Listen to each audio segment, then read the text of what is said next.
Yarihan ay binigay sa akin ng Republika ng Pilipinas. Aking ipinapahayag ngayon na sila ay mag-asawa na sa pangalan ng Ama at ng Anak at ng Espiritu Santo. Ang pinag-isa ng Diyos ay huwag paghihiwalayin ng tao.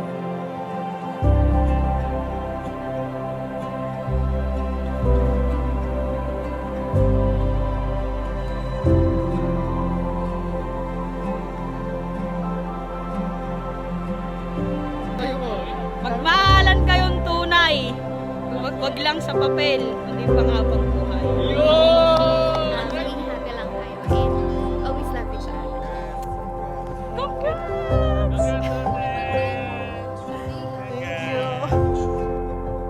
Congrats, teachers! Hi, Jessie and Mika. Congratulations. I'm happy for both of you.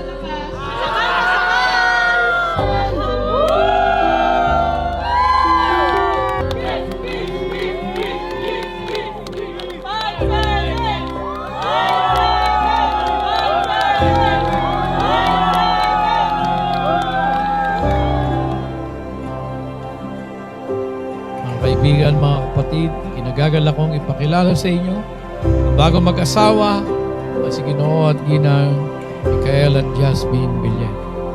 You may now kiss them.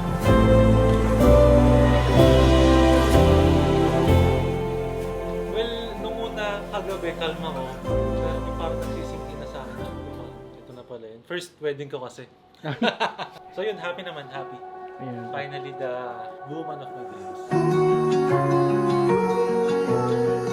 It's been months since our engagement and ito na, kinasal na tayo.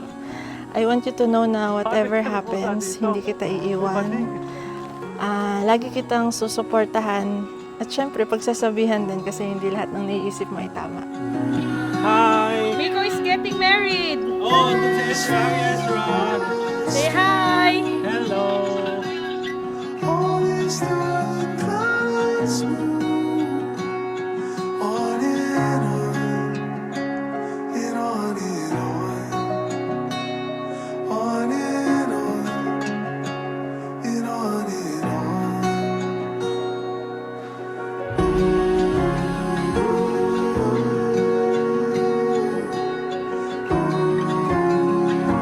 And tatay, thank you po sa pagpapalaki sa akin. Siguraduhin ko pa na magiging mabuti ako asawa at nanay.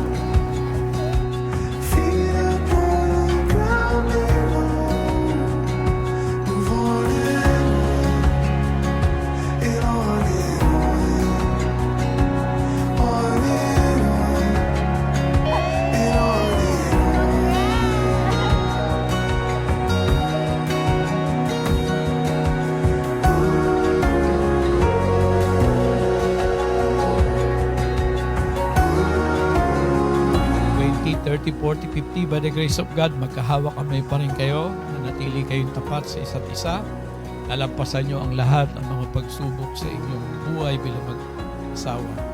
Yun ang higit o mas magandang tingnan kaysa sa eksena nito.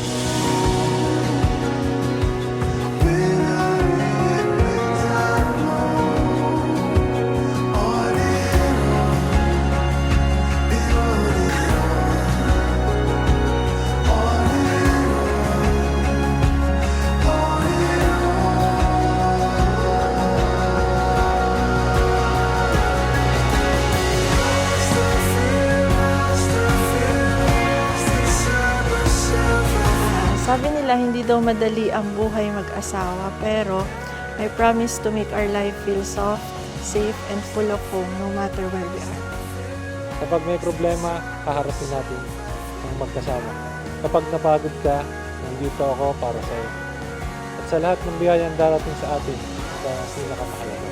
Pangako ko ang katapatan, pagmamahal, at pag-aaruga hanggang sa pagtanda natin. At habang ako'y nabubuhay, ikaw lang ang aking mamahal.